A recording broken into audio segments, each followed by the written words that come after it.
clearly a huge change election, if you will. The third consecutive election has been a change election. And so for Republicans moving forward, for Democrats moving forward, what's the game plan? How do Democrats respond? How do Republicans in the House lead? Well, Republicans have already made it clear how they're going to respond, as they did in the last Congress. They're going to say no to everything that the president proposes. But it seems that it's going to be incumbent on Republicans in the House this time to at least come up with some budget proposals to help solve the deficit issue. We'll see if they do that. For Democrats in the Senate, it'll be more a question of holding the line, making sure that some of the big legislative gains that they made in the last 2 years are not rolled back, health care reform and Wall Street regulation in particular. But how do you do that? Because, look, let's just be honest. You have Democrats in the Senate who are running in places in 2012 where they might be in jeopardy. Do we risk the possibility of them moving to the Republican side and possibly having some things passed as opposed to being a firewall, if you will, for what comes out of the House? Well, you can't compare election to election. I mean, 2 days in politics is a lifetime.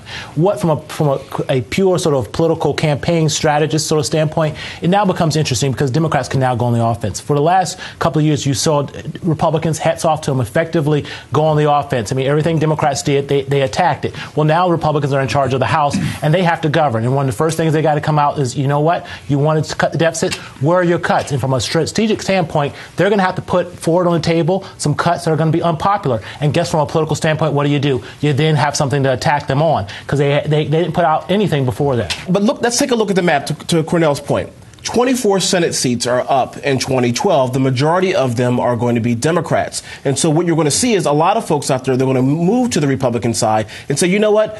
My butt's on the line. My name is on the ballot in 2012. So thus in the process, if in fact this country is a center-right country, which I still believe, not hard-right, but center-right, a lot of folks out there in the Democratic side of the United States Senate are going to appear to be, or try to appear to be, more bipartisan. But also keep in mind, although their names are on the ballot, Obama's name is also on the ballot. And that's the question. And when you say more bipartisan, do you actually mean? I'm still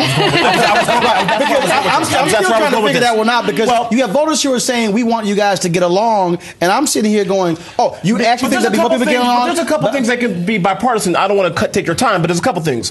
Nuclear nonproliferation.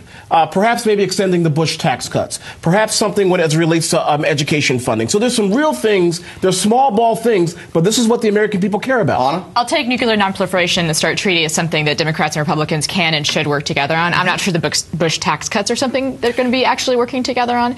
I think what's interesting, they may, but I think what's interesting going forward is looking at those 24 Senate seats and looking at what happened a couple of days ago, or a few days ago, is how many blue dogs lost. Sure. And the people who are up in 2012, there's a lot of conservative Democrats that are up, people like Claire McCaskill and Jim Webb, who are scared to death. Right. Bob Casey. And who consider themselves close to Obama, who are really torn about, I mean, you look down ballot in places like Missouri and obviously in Virginia, those places went heavily red. She makes my point. Yes, but they went heavily red because the Obama coalition didn't turn out to vote. I mean, I happen to disagree with this notion, which is popular among conservatives and moderates, that this is a center-right country.